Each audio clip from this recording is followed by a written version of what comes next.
では今日はよろしくお願いします。はい、どうぞよろしくお願いいたします。今日のテーマですね、遠慮といただくの見極め方っていうテーマなんですけど、よくいろんなことに遠慮しすぎてチャンスを逃したり、本当はもらえるのにもらえなかったり、相手に悪いと思って遠慮したつもりだったけど、実は相手からしたら遠慮してほしくなかった、結構あることやと思うんですけど、ただ逆に何でも遠慮せずにもらおういただこうとしすぎて、人から嫌われるパターンもあるのかなって思うんですけど、遠慮しすぎるっていうのは人生にとってやっぱもったいないことだと思われますか？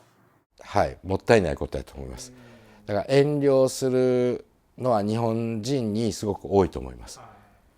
私なんかよく海外とかね行ってることが多いんで思うんですけども、やっぱその遠慮しすぎやなって思います、日本人は。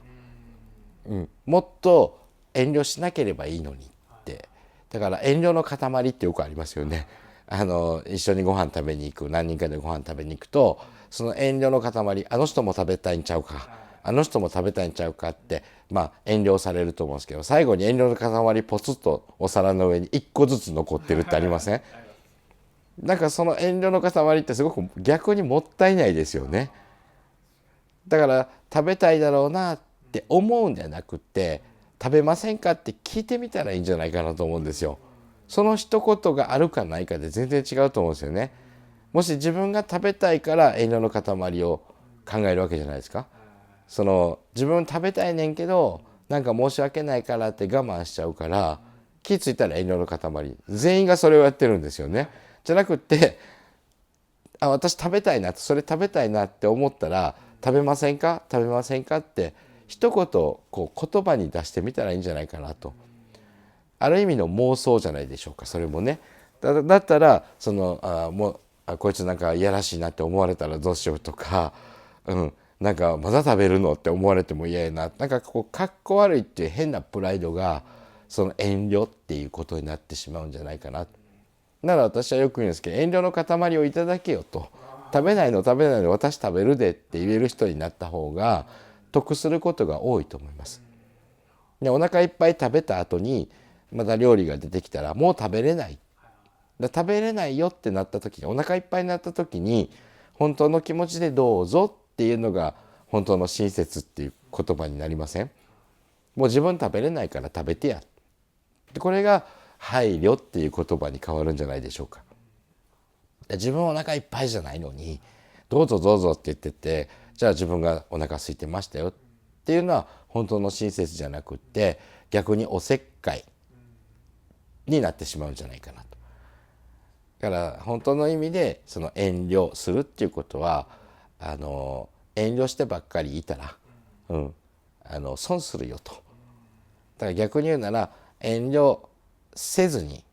どんどんやって、その先ほどおっしゃったようにこいつなんかちょっとぐらい遠慮したらいいのにって思われるぐらいになった時が配慮できる人になるのかもしれない。やっと気が付くというか、さじ加減ですよね。だからどういうふうな時は遠慮できて、どういうふうな時にはちゃんとそのいただけるっていうような、その配慮ができる人に変わるんじゃないかな。でもそれも分からないうちに自分が遠慮ばっかりしてたら、結局必要な情報やもっともらえるのにもらえなかった、受け取らなかったっていうなんか損になってしまうんじゃないかなと思います。はい。遠慮とそうなんかいただくっていうのがこう2つのパターンがあるみたいな質問をさせてもらったんですけど、もらいすぎると嫌われてしまうんじゃないかっていう考え方自体が、いただくとやっぱこうもらうだけみたいな、もらうだけと思ってるからなんか遠慮してしまうみたいな。そうですそうです。お腹いっぱい食べた時には人に本当の気持ちでどうぞっていう言えるじゃないですか。だったらそれはお金でも何でも一緒じゃないですか。やっぱり自分がお金をしっかり稼げるようになったら、次は人をどう稼がしてあげようかっていうことを考えれる人になりますし、でも自分が中途半端に、お金まだまだ稼ぎたいのにあの人にどうぞってやってるとね、なんか自分が結局損した気分になっちゃうんで、それは気づきや学びを妨げてしまうものになるんじゃないかなと。遠慮もある程度は大事ですよ。でもそれができるようになった人っていうのは配慮ができる人っていうことになりませんかね。だからおせっかいっていうね、おせっかいすぎるぐらいがちょうどいいのが日本人らしさなんでしょうけども、でもあまりにもその気を使いすぎてしまうと結果自分が損してしまうことが多くなってくるんじゃないかなと思います。その一言でいいと思います。一粒一つのものを残すよりもね、一言声をかけるっていうことをねやっていただければ、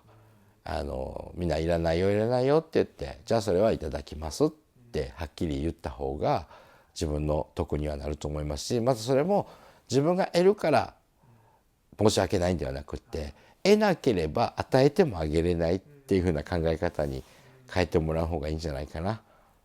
一つのね、自分のものではなくて、自分がものにすることによって今度はまたそれをバトンタッチですよね、人に与えていく方に変わるわけ。エネルギーっていうのは循環させなきゃいけないんですよね。だから自分がいただいてそこで終わりじゃないんですよ。だから自分が成長してそこで終わりじゃないです。今度はその成長した自分が得たものっていうのはちゃんと渡していくことができる人になることが配慮のできる人になっていきませんかね。はい。はい、ありがとうございます。ありがとうございます。You leave me notes before you leave, and lipstick on the bathroom mirror. The way you love could part the sea. I'm thankful that you want me, dear. Do you think about how these paths all lead us to somewhere? Do you think about traveling and growing old? A couple of kids when I was holding your hair back. Now we got our own future, our own stretch of road. 皆さん動画をご視聴いただきありがとうございます。オンラインサロンご祈祷の予約、各種イベントと YouTube の概要欄の方に貼ってございます。詳しくはね、そちらをご覧ください。皆さんとまたお会いできる時を楽しみにしております。ありがとうございました。